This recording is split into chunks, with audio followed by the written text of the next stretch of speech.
algo acerca de antibióticos. Entonces vamos a ver, vamos a recordar los grupos de antibióticos y ya en la otra semana, el miércoles, vamos a hacer un empalme con la parte de resistencia y un caso clínico pequeño con el objetivo de recordar los mecanismos de resistencia a antibióticos. ¿Listo? Entonces, pues para empezar, antes de iniciar una terapia antimicrobiana a cualquier paciente o a cualquier individuo, primero pues nos debemos preguntar si realmente requiere el antibiótico, ¿cierto? Ese es uno de los puntos de partida.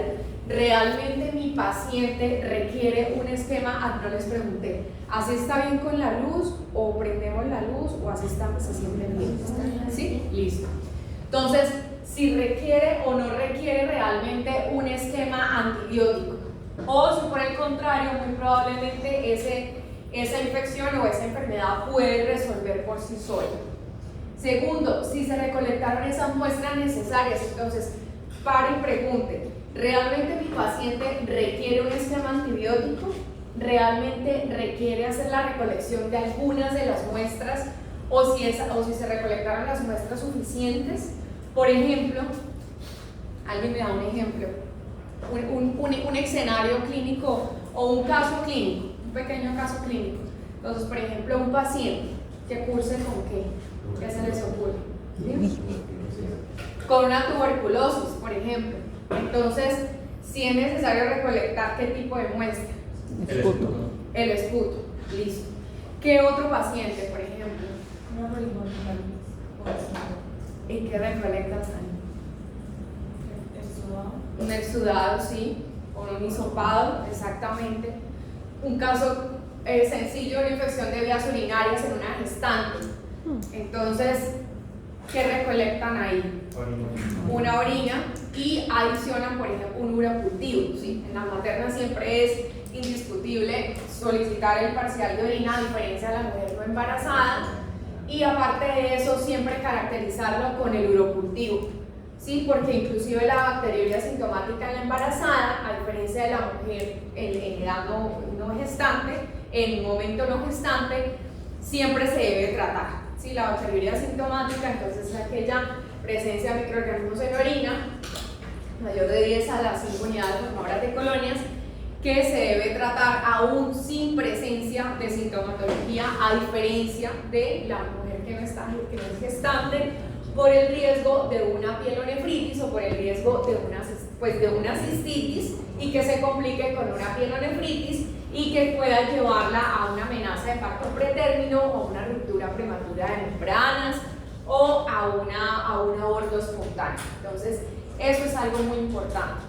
Hay que pensar en qué microorganismos son los responsables de la infección, ¿cierto? Entonces no es lo mismo una población, ciertos microorganismos en cierta zona geográfica o en cierto hospital diferente a otro, ¿sí? O en cierta población, por ejemplo, en un pabellón de unidad de cuidados intensivos pediátricos a la unidad de cuidados intensivos del adulto. ¿Cuál es el sitio de la infección y cuál es la gravedad? Entonces, ¿qué sitios de infección vimos o qué sitios de infección vimos la clase pasada? ¿Se acuerdan de esa tablita grande que decíamos como el periodo de incubación y el periodo de latencia? Entonces, ¿qué sitios de infección se les ocurre? Sistema nervioso central en el contexto de una meningitis, que puede ser de origen viral, exacto. Esto, bacteriana o aséptica o viral, ¿cierto? Bacteriana o viral, o inclusive fúngica también. Hay algunos, por ejemplo, por histoplasmosis, por criptococosis, ¿cierto? Hola, buenos días, ¿cómo estás? En el caso también del herpes zóster también, ¿no? El herpes zóster también puede causar una meningitis.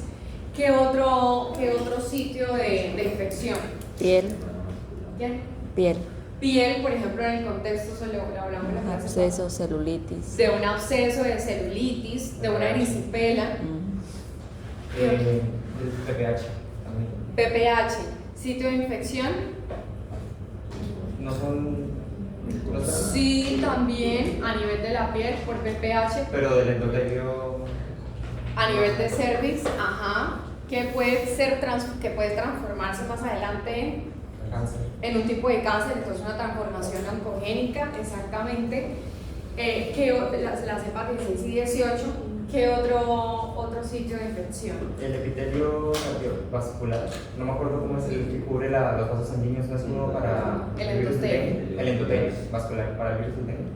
Para virus del dengue, sí, afecta exactamente el endotelio vascular, o sea, el vasito está tapizado por el endotelio, las zonas endoteliales, que son fenestradas, y el virus del dengue afecta directamente pues, al endotelio vascular, pues lógicamente también a linfocitos, pero pues a todo el entramado vascular. ¿Qué otra vía de infección? Que es muy común. Respiratoria.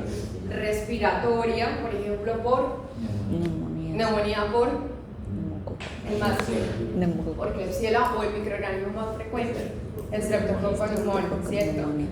Por allá dijeron otro sitio de infección. Gastrointestinal. Gastrointestinal. Vamos a la playa y bueno, allá nos comemos nuestro arrocito pescado de con allá. arroz con coco y no, suero costeño. Yo siempre la intoxicada con el suero costeño. Por ejemplo, ¿por qué? O sea, ¿por qué microorganismos? E. coli es muy frecuente, salmonelosis, listeria, monocitógenes. ¿Qué otra, Paula? ¿Qué te ocurre? Que vas a estar en la calle y te comes una empanada de esas de yuca por virus Sí, hepatotropos, por ejemplo.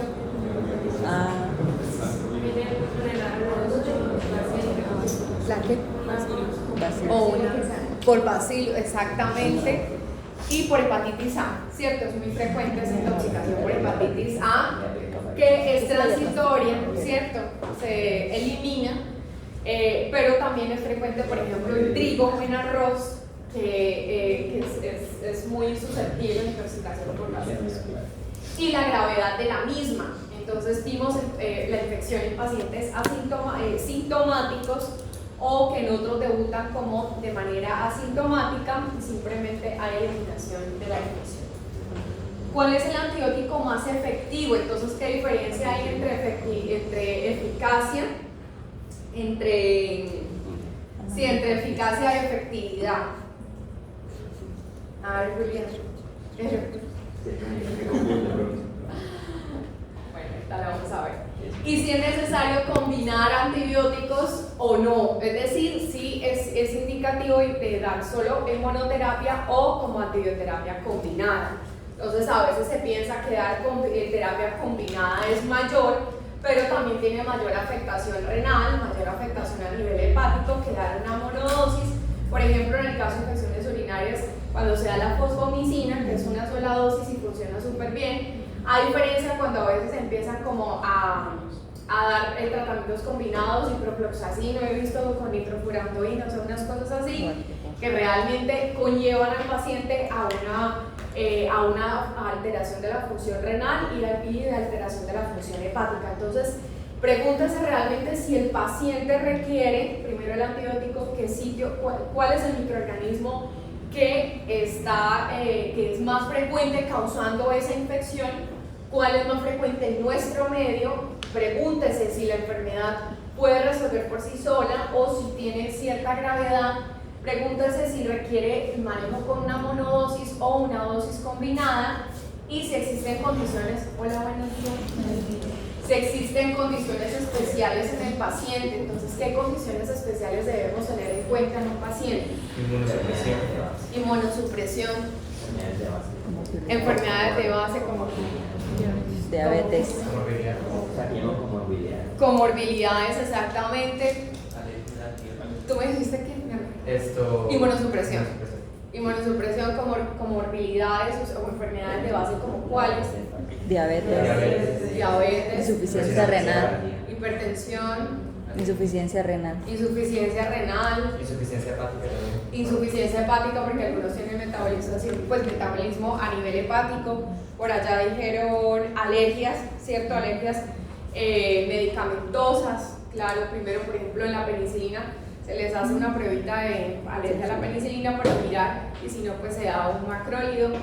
¿Qué otra cosa? Edades. ¿Antecedentes qué? Personales y familiares. Genéticos. Genéticos, bueno, sí. Alteraciones citocromo, por ejemplo, citocromo P450. Extremos de edad. Entonces, ¿qué grupo te da? ¿No es la misma dosis en Lactantes. lactantes Y en adultos mayores. y en adultos mayores? Los adultos mayores habitualmente tienden a tener una mayor afectación a nivel renal, ¿cierto? Y los otros, por ejemplo, en pacientes adultos mayores que tienden a tener mayor susceptibilidad también, ¿por qué? El sistema inmunológico ya cae porque tienen a su vez enfermedades de base, otras comorbilidades, aparte, por ejemplo, pacientes postrados que tienen. No tienen actividad física. Y aparte de la actividad física, Úlceras por presión. heridas por la postración, que son escaras, ¿cierto? Y aparte de eso, ¿qué utilizan? Se llama cuando el músculo ¿Sondas? Sondas. ¿Cuando el músculo qué? empieza como a disminuir. atrofiarse porque la persona no... Atrofia muscular o pérdida de masa corporal, que es muy importante. Pérdida de masa corporal, atrofia muscular, que lo hacen también, o sea, llevar un estado de nutrición. La desnutrición, recordemos que se comporta como factor de riesgo de inmunocompromiso, inmunosupresión. Aparte de eso, formación de escaras en la piel, que lo hacen no susceptible a infecciones en piel y a sobreinfecciones en piel, formación de abscesos, celulitis. Aparte de eso, algunos que necesitan sondas, por ejemplo, cateterismo vesical de manera permanente, o sea, tenemos ahí la vía de acceso. Aparte de eso, algunos tienen alimentación endesто nasogástrica o enteral, por ejemplo, con la gastrostomía, entonces también es una puerta de entrada para cualquier microorganismo. Algunos con alteración en su función ventilatoria necesitan traqueostomía, ¿cierto? Entonces, también esa exposición tanto al tubo como a la persistencia de las secreciones es una puerta de entrada para cualquier infección o cualquier microorganismo. Y lo otro que es importante, si se va a instaurar un esquema antibiótico, definiendo si es monoterapia o terapia combinada, evaluar siempre la evolución, ¿cierto? Entonces siempre se debe hacer seguimiento de la evolución del paciente.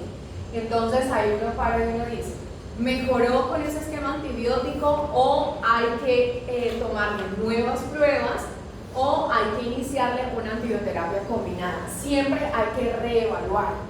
O por el contrario, si la dosis está de acuerdo a su peso, a su edad, a su infección o pues a la patología que está en ese momento. Entonces siempre hay que reevaluar si es la dosis adecuada, si es el paciente indicado, si es el esquema de tratamiento indicado. Esquemas largos de tratamiento antibiótico realmente ya no están indicados, a lo sumo máximo 5 a 7 días, y funciona lo mismo que llevarlo hacia 10 o 14 días. Entonces, esas son cosas muy importantes que hay que tener en cuenta para el inicio de la terapia antimicrobiana.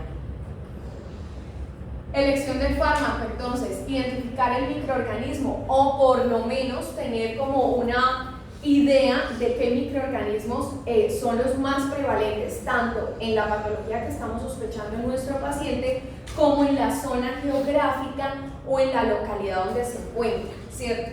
Y igual si está paciente hospitalizado, no es lo mismo en una entidad o en una institución que en la otra.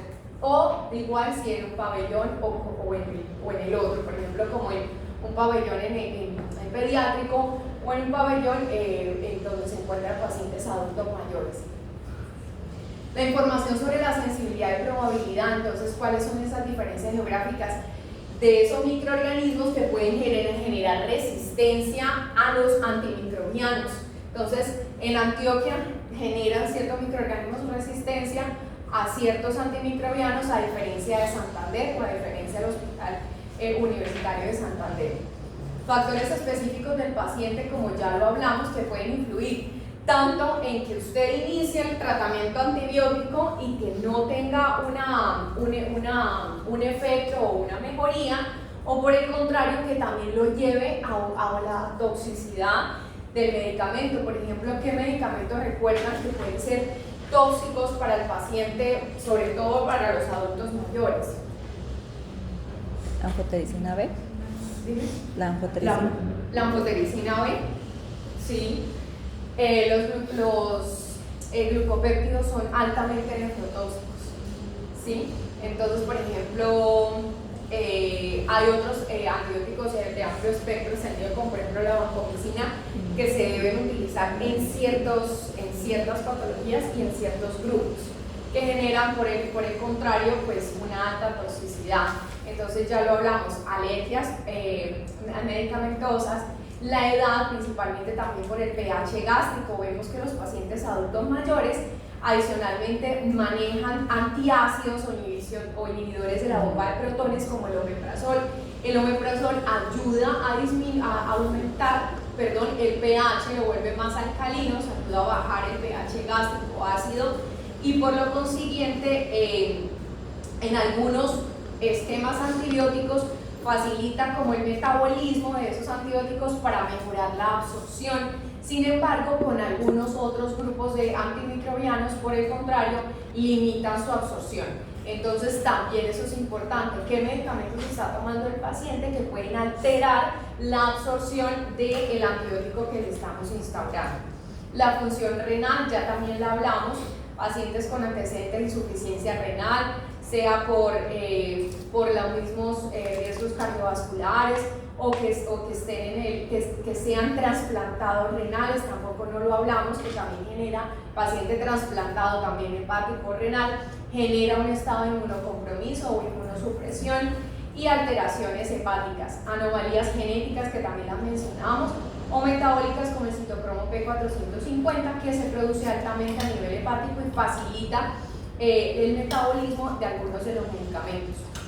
El estado de embarazo, que también es otro contexto por aparte y que en ciertos estadios, en ciertos trimestres del embarazo hay algunos antibióticos que se pueden suministrar, otros no, por el riesgo a nivel de malformaciones fetales o porque también inducen un estado de ruptura prematura de membranas, también de aborto espontáneo, también de malformaciones congénitas, interacción con otros fármacos. Entonces vuelve y juega qué medicamentos se está tomando o por el contrario, si hay algún antimicrobiano que se asocia con otro medicamento que por el contrario inhibe su metabolismo o su efectividad. Y el sitio de la infección siempre evaluarla.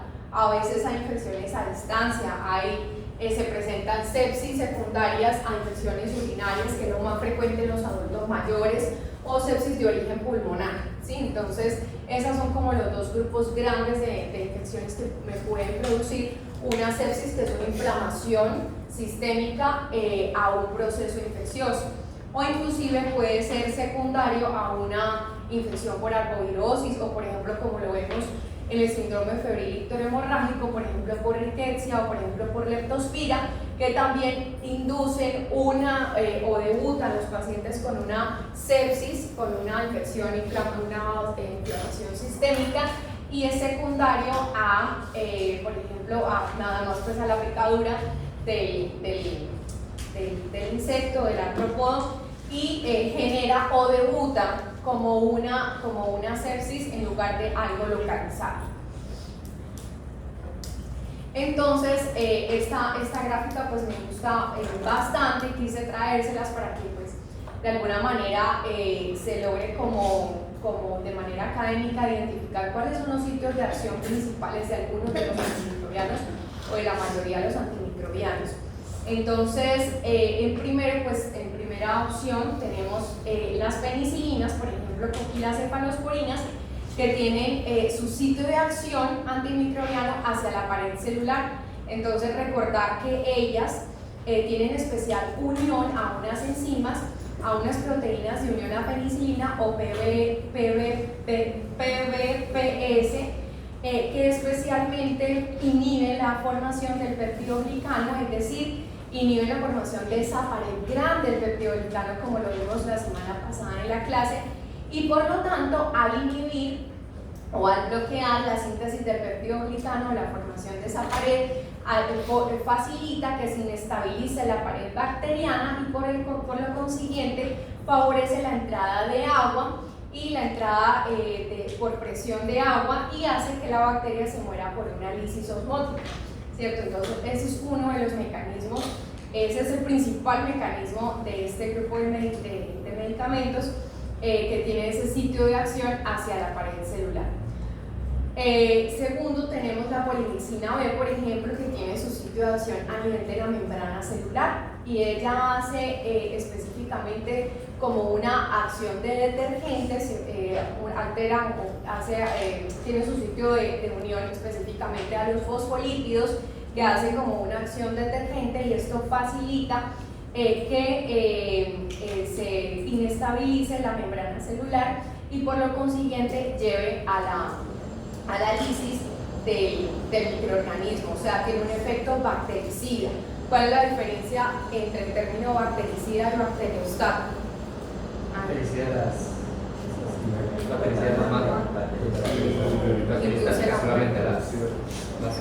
solamente las detiene. Entonces, bactericida, exactamente, entonces induce la muerte rápida del microorganismo de la bacteria, mientras que bactericida hace un efecto de stop o un pare tanto en el crecimiento como en la multiplicación de ese microorganismo o de esa bacteria. Impide su replicación, ¿cierto? No solamente su crecimiento, su supervivencia, sino también su multiplicación. Hace un efecto de stop.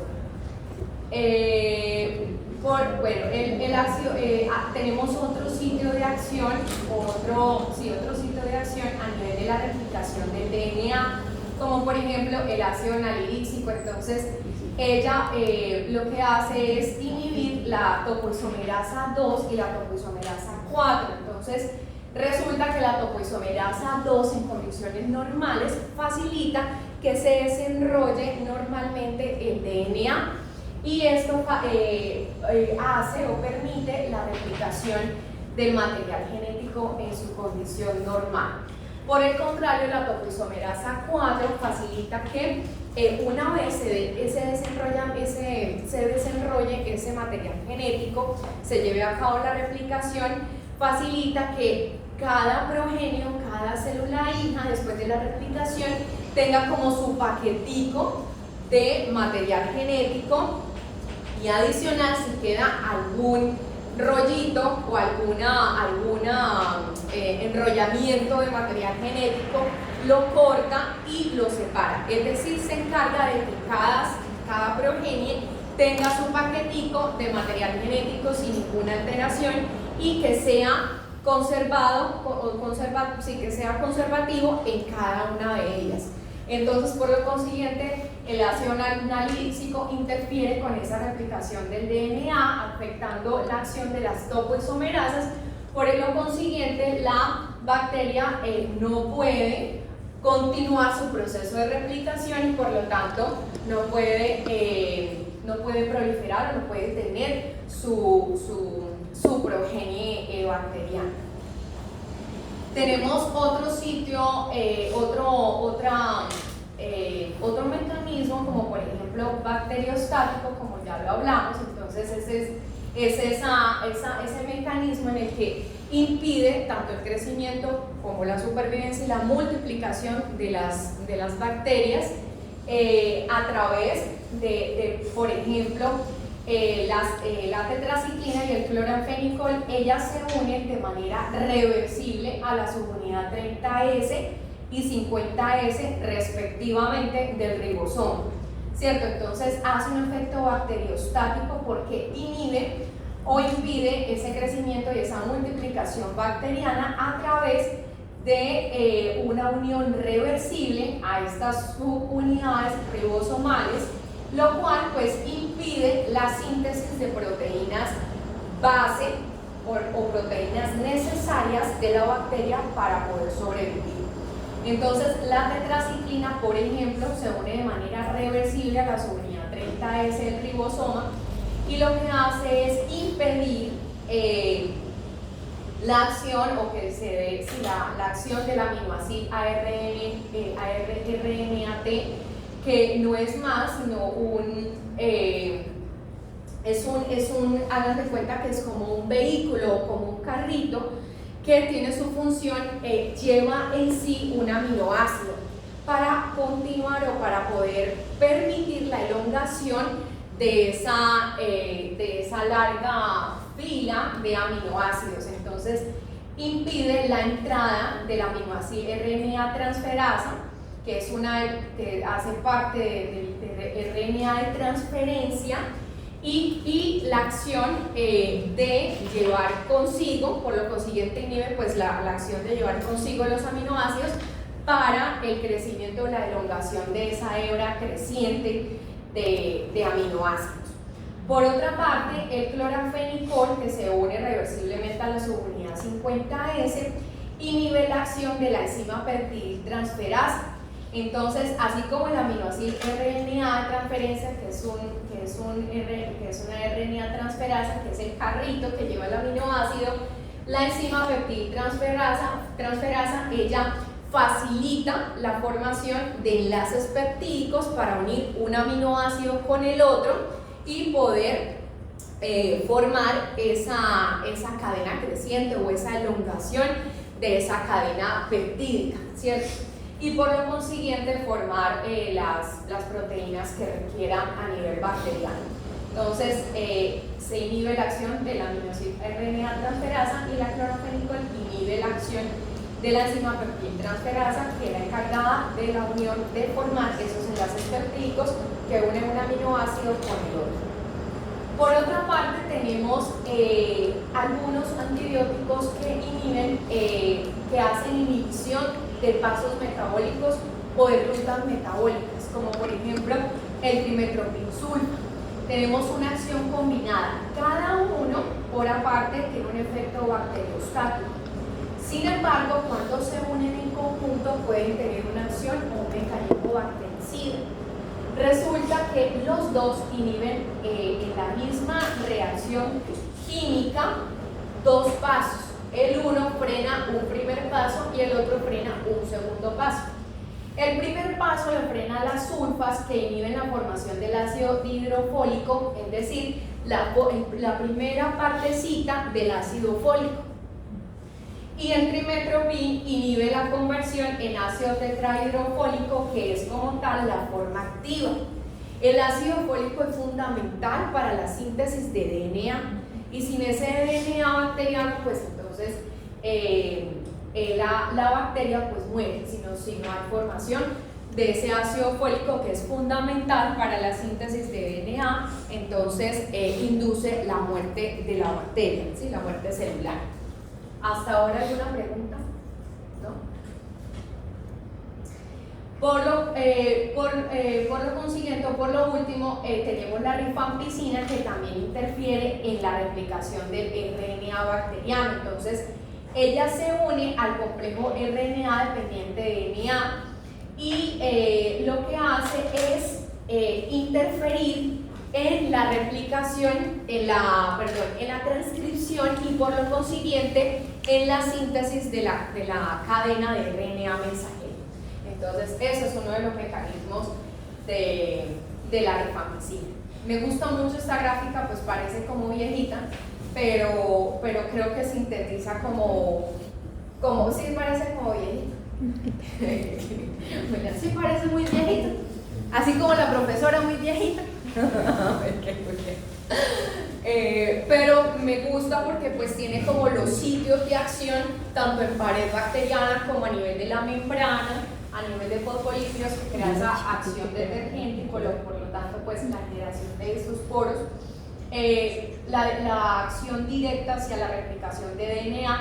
Vimos a nivel de tanto el desarrollamiento o a nivel de las topoisomerasas, como a nivel de esa formación o ese complejo de RNA con DNA en el momento de la replicación y la formación de la RNA mensajero, y por lo consiguiente a nivel de la síntesis proteica, tanto en esa unión reversible a una subunidad como a otra, o por ejemplo los aminoglucósidos que tienen la unión reversible a las dos subunidades. Y también cómo algunos inhiben esos pasos metabólicos en una misma reacción química, como por ejemplo la formación de ácido fólico, que es fundamental para la síntesis de DNA. Bueno, aquí está un poquito como más estructuradito, le pueden tomar foticos como para que tengan ahí un resumen. Entonces tenemos nuestra familia de betalactámicos que tiene un efecto bactericida, como ya pues lo mencionamos, intervienen en esa formación de esa pared celular, porque inhiben la formación de las cadenas o se unen, inhiben la formación del péptido glicano, uniéndose a esas proteínas ligadoras de penicilina, o en español PLP o PBP en inglés. Los aminoglucósidos que tienen un efecto bactericida, que se unen pues a la subunidad ribosomal 30S, 50S, como lo tenemos aquí, pero se unen a las dos subunidades, haciendo un efecto como tal bactericida, y que esto va pues impedir la síntesis de proteínas bacterianas. Los macrólidos tienen un efecto bacteriostático, dado que se unen pues a las subunidades ribosomal 50S y generan esos marcos erróneos de lectura de RNA mensajero. Las glicosamidas, como la clindamicina, tienen un efecto bacteriostático uniéndose a la subunidad ribosomal 50S. El cloranfenicol, como lo vimos, tiene ese efecto bacteriostático uniéndose a la unidad ribosomal 50S de manera reversible, a diferencia de las tetraciclinas que se unen a la subunidad ribosomal 30S. La rifampicina, que fue la última que mencionamos, tiene ese efecto bactericida porque va hacia la replicación de RNA, inhibe ese complejo de RNA polimerizaje dependiente de DNA. Y el metronidazol tiene efecto bactericida y actúa inhibiendo la síntesis de DNA. Las polipicinas que se fijan a los fosfolípidos a nivel de la membrana celular, que fue el segundo que vimos, principalmente las bacterias gram negativas, que ayudan pues a destruir, uniéndose, tienen esa acción como detergente que aumenta, facilita la permeabilidad de la membrana celular, y eso induce la muerte celular.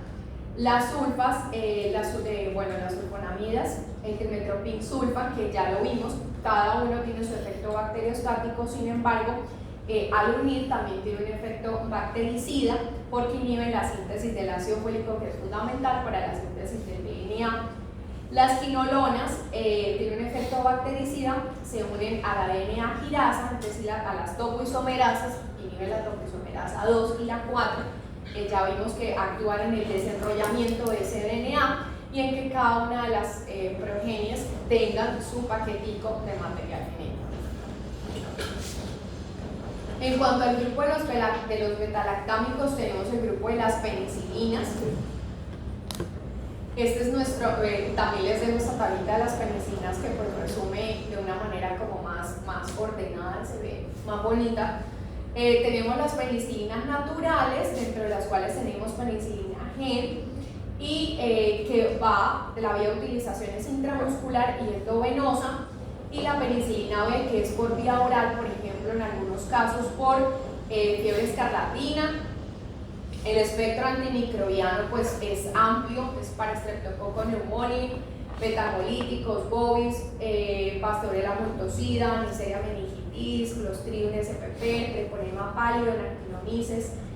El otro grupo son las aminopenicilinas, que habitualmente las vemos en el ámbito hospitalario como ampicilina, que es de uso endovenoso o intramuscular, y la mosa, que pues es ampliamente utilizada por la mayoría de todos y es muy utilizado también en pediatría.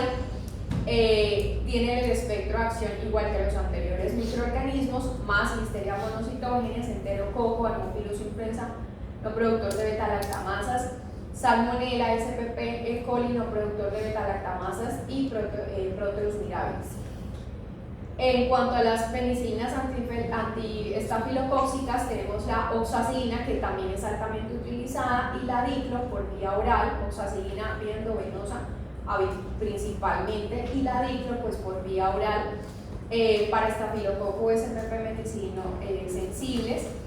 Dentro de las carboxipenicilinas tenemos la ticarcilina, que también es utilizada endovenosa principalmente, y dentro de las uretropenicilinas tenemos la piperacilina en sus combinaciones, también utilizada de manera endovenosa preferiblemente, y es más activa contra beta-lactamasas productoras por enterobacterias y Pseudomonas aeruginosa. También tenemos la andinosilina, que es por vía endovenosa y que tiene especial acción para los microorganismos gram negativos. Este es el grupo grande, como para recordar, de las penicilinas. Por acá seguimos al segundo grupo de beta-lactámicos, que son las cefalosporinas.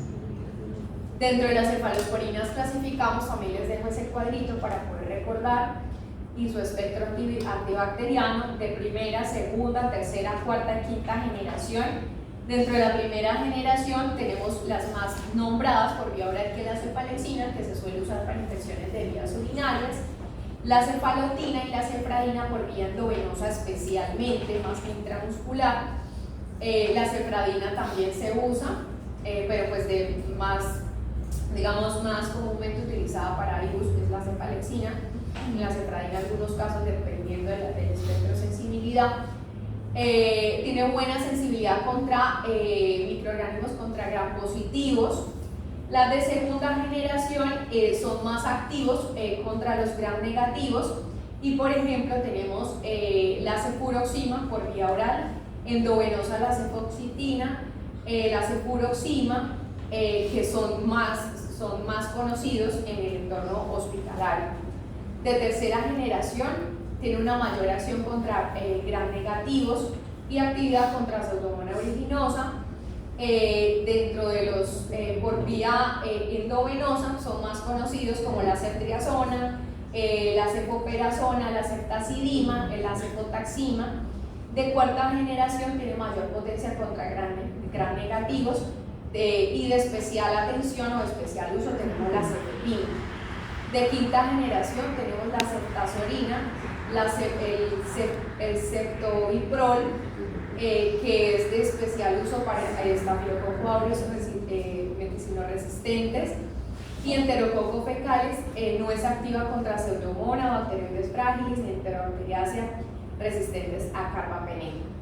Entonces hay algunos que conocemos y que son más frecuentemente utilizados, la mayoría pues por vía endovenosa, la más frecuente de amplio uso por vía oral es la cefalexina.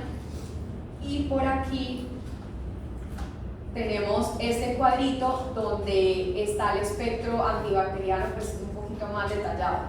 Entonces, ¿qué podemos concluir para gram positivos? Tenemos Staphylococcus aureus, Piógenes, Pneumoniae, Streptococcus pneumoniae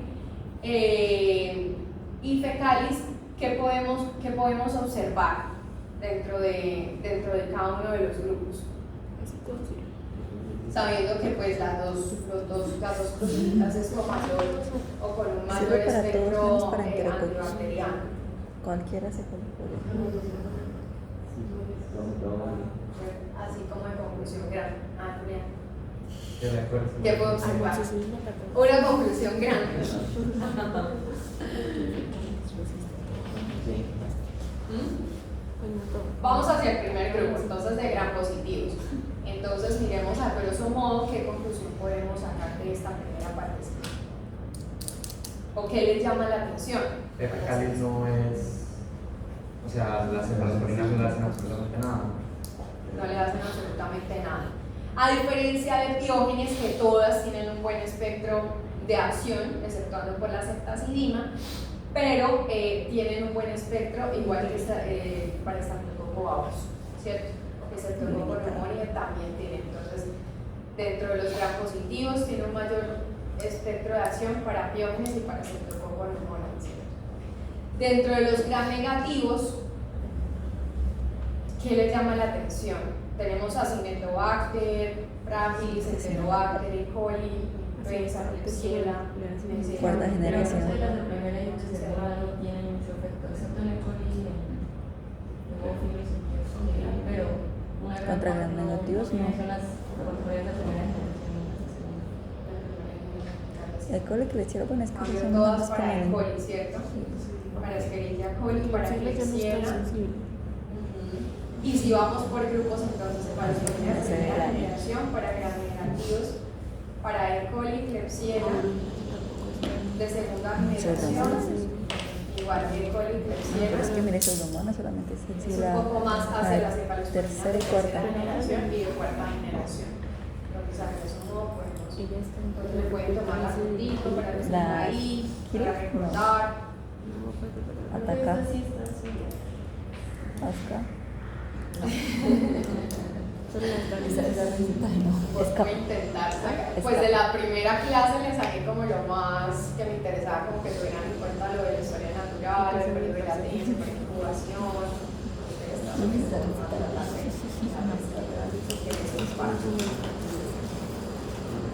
Que vuelven por acá, beta-lactámicos unidos a inhibidores de beta-lactamasas, tenemos varias combinaciones como el antisulfactam, la mosaclavulanato, importantísima también para tratamiento, para tratar sinusitis sin respuesta a la moxa, se da un segundo escalamiento con la mosaclavulanato, inclusive también para infecciones respiratorias bajas, piperacilina, tazobactam, pipetazo, pipetazo, que también es muy habitual iniciarle manejo, sobre todo en estado de sepsis, cefoperazona con sulfactam, carbapenémicos como imipenem, especialmente para gram positivos, meropenem para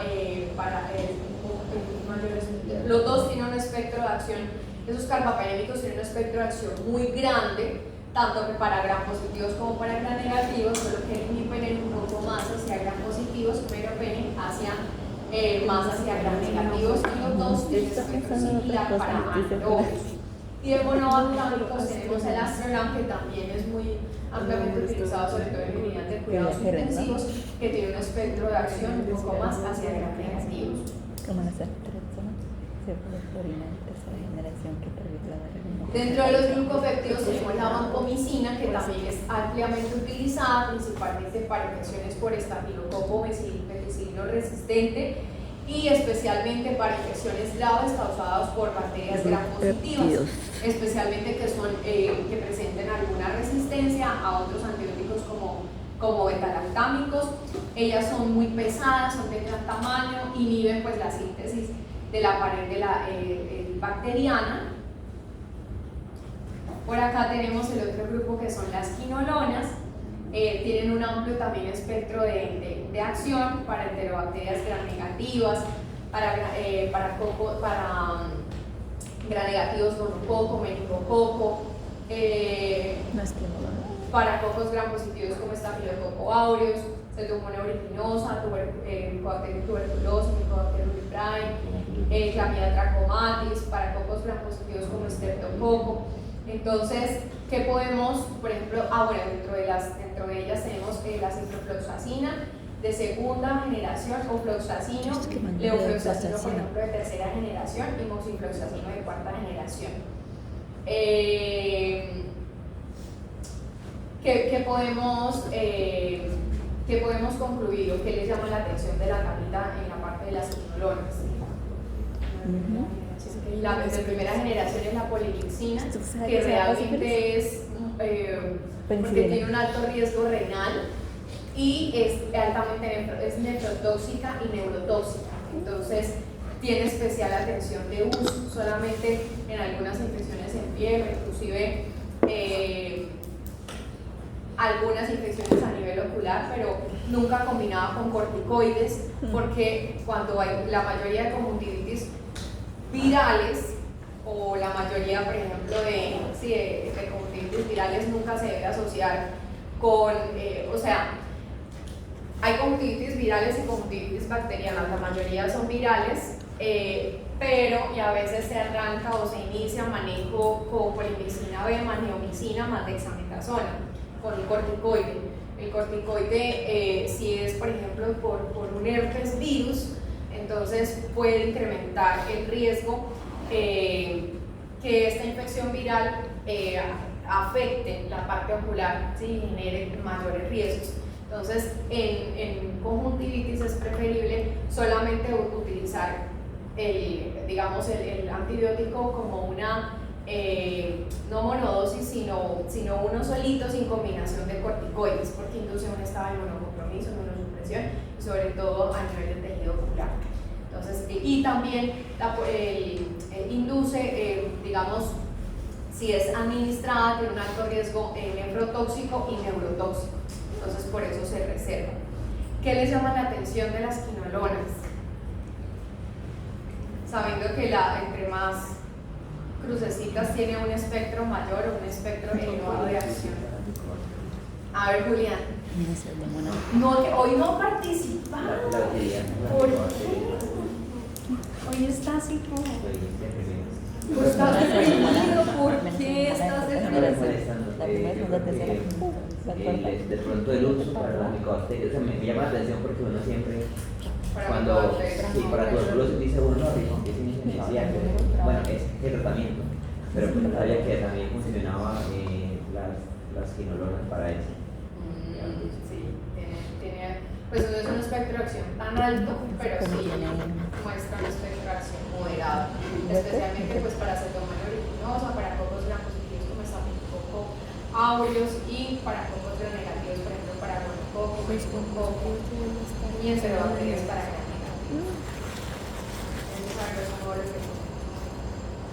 Y ya para terminar, entonces dentro de los aminoglucósidos tenemos varias familias, la streptomicina, la riboncina, esta no es tan conocida, la canamicina, amicacina sí, la amica y la tauramicina, que también tenemos en ungüentos oftálmicos, o lo tenemos también en gotas oftálmicas,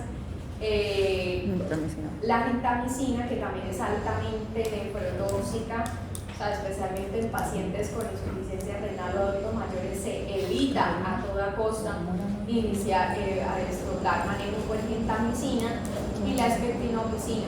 Entonces, aquí están las vías de administración. Neomicina vía oral, realmente es ilimitado el uso. La amica, que sí es por vía endovenosa, inclusive también se puede, la suelen utilizar en ortopedia, se suele utilizar para como preoperatoria para prevenir ciertas infecciones posoperatorias.